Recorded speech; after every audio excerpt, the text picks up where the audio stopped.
An update from Ukraine. As I write this, Vladimir Putin and his merciless invaders are nearing their fourth month of a horrific war that didn't have to be.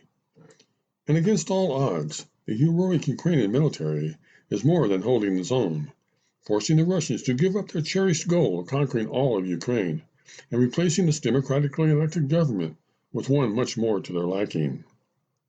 Instead, they have been forced to retreat from all of Western Ukraine with the hopes of reorganizing and putting up a better fight in the eastern part of the country. As I have talked about before, I have a Ukrainian pen pal named Ina, and she lives in northwestern Ukraine, in a city called Lutsk, not far from the Belarus border. She is married with a teenage son and is an expert in the fields of environmental studies and recycling, and until the war arrived, made presentations throughout her country on those important subjects. With her life now turned upside down, she has still continued to be very good about staying in touch and keeping me informed on what is actually happening in her beloved country. I recently asked her how things were going in her war-torn world, and we had the following conversation. After so many months of war, said Ina, it's almost like we are living in a never-ending movie that resembles a thriller, horror film, and disaster movie all combined into one. It produces terrible new scenes every single day, where all the Ukrainian people are actors, with the script being rewritten every minute, spontaneously and unpredictably. And this movie is so scary that the blood gets cold in your veins, and you can't just press the button on the remote to turn it off or leave the movie theater. It's a deadly, very frightening time. For instance, a young boy of only 18 just lost his childhood. In front of his own eyes, his mother died. In a moment, she was gone, leaving 5 orphan children. Without holding back tears, he said that there had been 2 explosions. He tried to save his mother, and her last words to him were, "Don't worry, I'm fine."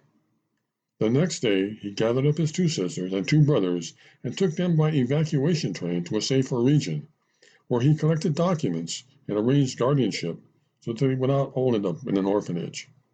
He said that his mother was a very bright person who was loved by all, and she helped everyone. He couldn't understand why it had happened and why it was her and not him. I can't count how many Ukrainian villages have been destroyed by Russian artillery and tanks, continued Ina.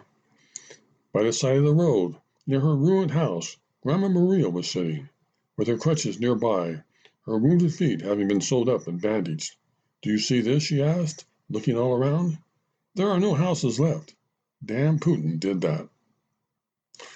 He is simply wiping out our cities and country from the face of the earth, said Ina. My volunteer friend constantly goes to such places. People continue to live there on landfills and fires. Not everyone can leave. Some are sick, others do not have the means or the ability to live elsewhere, or are too attached to a place where several generations have lived. Everyone curses Putin for having done this. I asked Ina about her husband, who has joined one of the local militias to try to do his part in the war. He called yesterday, said Ina, and told me that one of his positions is located on a big farm that the Sam family has been working on for centuries. But they have been forced to evacuate, and there are more than 50 poor cows still on the land.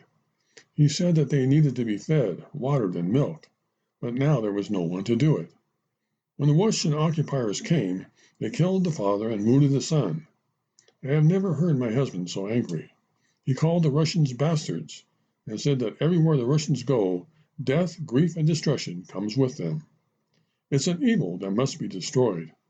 My husband is an agronomist by education and is a farmer at heart, and he cannot stand to see fertile land and the animals on it abused.